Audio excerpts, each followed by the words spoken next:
மாவட்டம் வாணியம்பாடி அருகே மின் கம்பம் மீது இருசக்கர வாகனம் மோதிய விபத்தில் ஒருவர் உயிரிழந்தார். வெள்ளக்குட்டை பகுதியைச் சேர்ந்த சங்கர் விஜலாபுரம் பகுதியில் இருசக்கர வாகனத்தில் சென்று கொண்டிருந்தார். அப்போது அவர் நிலை தடுமாறி கீழே விழுந்ததில் அங்கிருந்த மின் கம்பத்தில் மோதி சம்பவ இடத்திலேயே உயிரிழந்தார். தகவல் அறிந்த போலீசார் சங்கரின் உடலை மீட்டு பிரேத பரிசோதனைக்காக வாணியம்பாடி அரசு மருத்துவமனைக்கு அனுப்பி வைத்து விசாரணை மேற்கொண்டு வருகின்றனர்.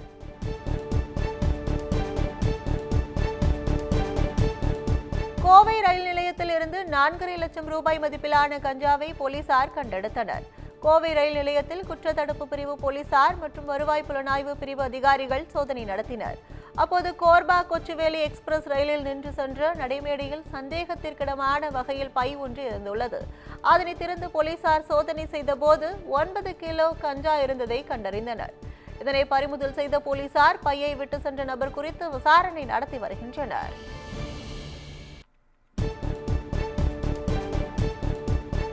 நீலகிரி மாவட்டம் முதுமலை யானைகள் முகாமில் உள்ள வளர்ப்பு யானைகளுக்கு எடை உள்ளிட்ட மருத்துவ பரிசோதனைகள் நடைபெற்றன. முதுமலை யானைகள் முகாமில் உள்ள யானைகளுக்கு 3 மாதத்திற்கு ஒருமுறை மருத்துவ பரிசோதனை மேற்கொள்ளப்படுவது வழக்கம். அதன்படி 28 யானைகளுக்கு உடல் எடை உள்ளிட்ட பரிசோதனைகள் மேற்கொள்ளப்பட்டது. இதில் வயதான யானைகளுக்கு பரிசோதனை நடைபெறாத நிலையில் குட்டி யானை பொம்மிக்கு முதன்முறையாக எடை பரிசோதனை மேற்கொள்ளப்பட்டது. கிருஷ்ணகிரி மாவட்டம் கெலமங்கலம் அருகே சரக்கு வாகனம் விபத்துக்குள்ளானதில் வடமாநில தொழிலாளி உயிரிழந்தார். டி கொத்தப்பள்ளி கிராமத்தை சேர்ந்த சதீஷ் தனது சரக்கு வாகனத்தில் முள்ளங்கிகளை ஏற்றிக்கொண்டு கர்நாடகாவில் இருந்து தனது கிராமத்திற்கு திரும்பிக் கொண்டிருந்தார். மஞ்சளகிரி என்ற இடத்தில் சாலையின் குறுக்கே நாய் வந்ததால் வாகனம் ஓட்டுநரின் கட்டுப்பாட்டை இழந்து தடுப்பு சுவரில் மோதி கவிழ்ந்தது. இந்த விபத்தில் வாகனத்தில் பயணம் செய்த வடமாநில தொழிலாளி ராம்பாபு சம்பவ இடத்திலேயே உயிரிழந்த நிலையில் பெண்கள் உட்பட 3 பேர் படுகாயமடைந்தனர். தகவல் அறிந்து வந்த போலீசார் தொழிலாளியின் உடலை மீட்டு பிரேத பரிசோதனைக்கு அனுப்பி வைத்து விசாரணை நடத்தி வருகின்றனர்.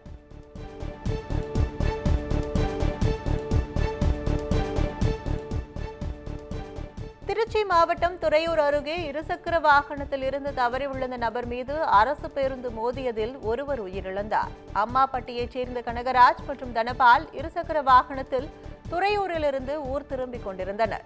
சிங்களானந்தபுரம் தொடக்க வேளாண்மை கூட்டுறவு வங்கி அருகே முன்னால் சென்ற அரசு பேருந்தை முந்த முயன்றபோது வாகனத்திலிருந்து இருவரும் நிலை தடுமாறி கீழே விழுந்தனர். இதில் பின்னால் அமர்ந்து பயணித்த கனகராஜ் மீது அரசு பேருந்து மோதியதில் சம்பவ இடத்திலேயே உயிரிழந்தார். தனபால் அதிர்ஷ்டவசமாக உயிர் தப்பிய நிலையில் கனகராஜின் உடலை பிரேத பரிசோதனைக்கு அனுப்பி வைத்து போலீசார் விசாரணை நடத்தி வருகின்றனர்.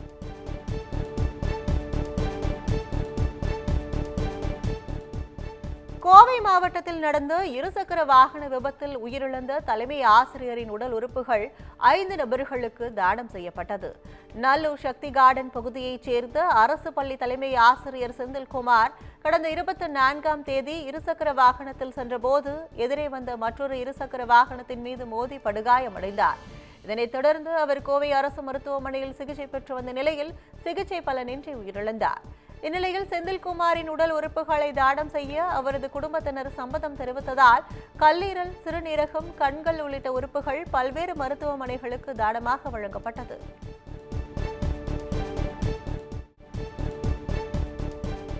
மதுரை மாவட்டம் திருமங்கலத்தில் வளர்ப்பு நாய் கடித்து அதன் உரிமையாளர் படுகாயமடைந்த சம்பவம் பரபரப்பை ஏற்படுத்தியுள்ளது. முகமது சாபுரம் 5வது தெருவில் வசித்து வரும் கண்ணன் ஜான்சிராணி தம்பதியினர் தனது வீட்டின் மொட்டை மாடியில் வைத்து 2 வெளிநாட்டு ரக நாய்களை வளர்த்து வருகின்றனர். இந்நிலையில் காய வைத்த துணிகளை எடுப்பதற்காக ஜான்சிராணி வீட்டின் மாடிக்கு சென்றுள்ளார். அப்போது அங்கிருந்த நாய் அவரை கடித்து குதறியது. இதில் அவரது இடது கையில் பலத்த காயம் ஏற்பட்ட நிலையில் அக்கம் பக்கத்தினர் மீட்டு மேல் சிகிச்சைக்காக அரசு ராஜாஜி மருத்துவமனைக்கு அனுப்பி வைத்தனர். மேலும் இந்த சம்பவம் குறித்து போலீசார் விசாரணை நடத்தி வருகின்றனர்.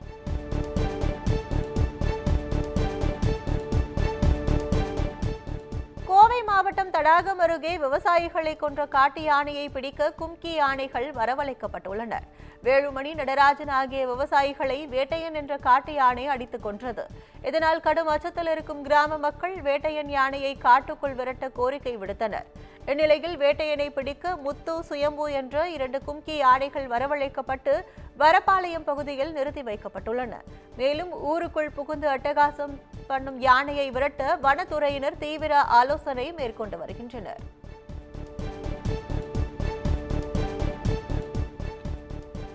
அரியலூர் மாவட்டத்தில் வழக்கறிஞரை கொல்ல முயன்ற இருவர் மீது குண்டர் தடுப்பு சட்டத்தின் கீழ் நடவடிக்கை எடுக்கப்பட்டுள்ளது. பொன்பரப்பி கிராமத்தை சேர்ந்த அறிவழகன் மற்றும் ராயபுரம் கிராமத்தை சேர்ந்த சிவா மீது பல்வேறு குற்ற வழக்குகள் நிலுவையில் உள்ளது. இவர்கள் கடந்த டிசம்பர் 10ஆம் தேதி வழக்கறிஞர் ஒருவரை கொல்ல முயன்றுள்ளனர். இச்சம்பவம் தொடர்பாக வழக்கு பதிவு செய்த போலீசார் இருவரையும் கைது செய்து ஜெயங்கொண்டம் கிளை சிறையில் அடைத்தனர். இந்நிலையில் இருவர் மீதும் குண்டர் சட்டத்தில் நடவடிக்கை மேற்கொள்ள ஆட்சியர் ரத்தனசாமி உத்தரவிட்டார்.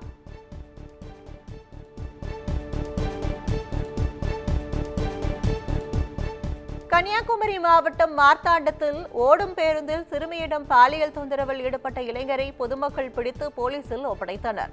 திருப்பரப்பு நோக்கி சென்ற அரசு பேருந்தில் சிறுமி ஒருவர் தனது தாயுடன் பயணம் மேற்கொண்டுள்ளார். அப்போது அவரின் இருக்கைக்கு பின்னால் மது போதையில் அமர்ந்திருந்த ஜெயராமன் என்பவர் சிறுமிக்கு பாலியல் தொந்தரவு அளித்துள்ளார். இதனால் சிறுமி கூச்சலிடவே ஜெயராமன் பேருந்தில் இருந்து தப்பியோட முயன்றுள்ளார். இதை கண்ட பொதுமக்கள் அவரை பிடித்து குலசேகரம் போலீசாரிடம் ஒப்படைத்தனர். இதுகுறித்து போலீசார் வழக்கு பதிவு செய்து விசாரணை நடத்தி வருகின்றனர்.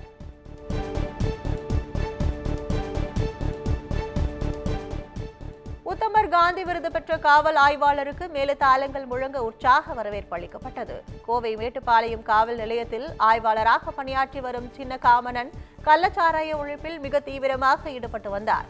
இவரது சேவையை பாராட்டி முதலமைச்சர் மு.க.ஸ்டாலின் உத்தமர் காந்தி விருதை வழங்கினார். இந்நிலையில் மேட்டுப்பாளையம் காவல் நிலையத்திற்கு திரும்பிய சின்ன காமனுக்கு சக காவலர்கள் மேலதாளங்கள் முழங்க உற்சாக வரவேற்பு அளித்தனர். மேலும் அவரை தங்களது தோள்களில் சுமந்து வந்தும் காவல் நிலையத்தில் கேக் வெட்டியும் மகிழ்ச்சியை வெளிப்படுத்தினர்.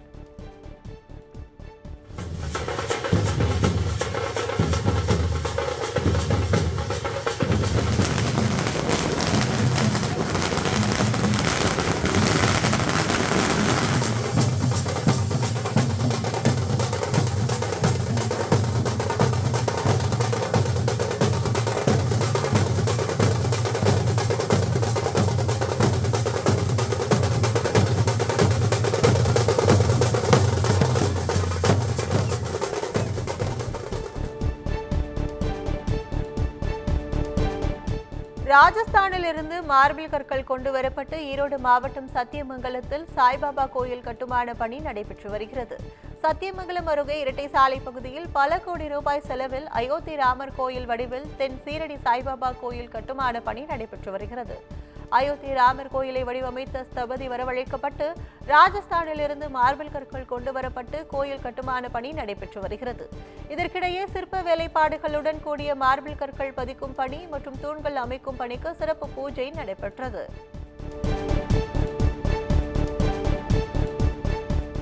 கோவை மாவட்டம் சூலூர் அருகே அரசு பள்ளி மாணவ மாணவிகள் சாலை பாதுகாப்பு விழிப்புணர்வு பேரணியில் ஈடுபட்டனர். சாலை பாதுகாப்பு மாதத்தை முன்னிட்டு சூலூர் அடுத்த மோப்பிரிபாளையம் பேரூராட்சி மற்றும் கருமத்தம்பட்டி காவல்துறை சார்பில் விழிப்புணர்வு பேரணி நடைபெற்றது. இந்த பேரணியில் விழிப்புணர்வு வாசகங்கள் அடங்கிய பதாகைகளை ஏந்தியபடி 500க்கும் மேற்பட்ட மாணவ மாணவிகள் கலந்து கொண்டனர். அப்போது சாலைகள் இருசக்கர மற்றும் 4 சக்கர வாகனங்களில் வந்தவர்களுக்கு ஹெல்மெட் மற்றும் சீட் பெல்ட் அணிவதன் அவசியம் குறித்து விளக்கினர்.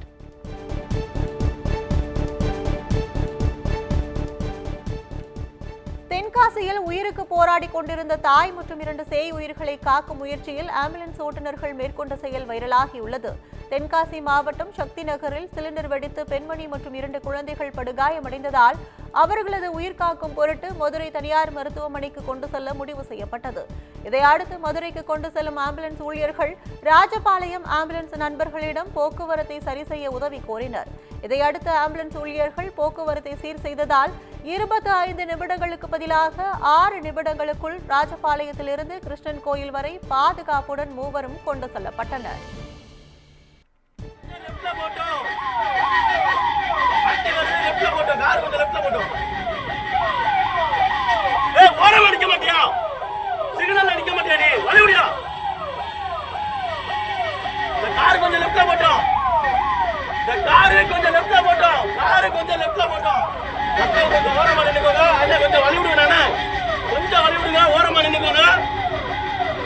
எமர்ஜென்சி வண்டி வருது, கொஞ்சம் ஓரமா நின்னுக்கோங்க.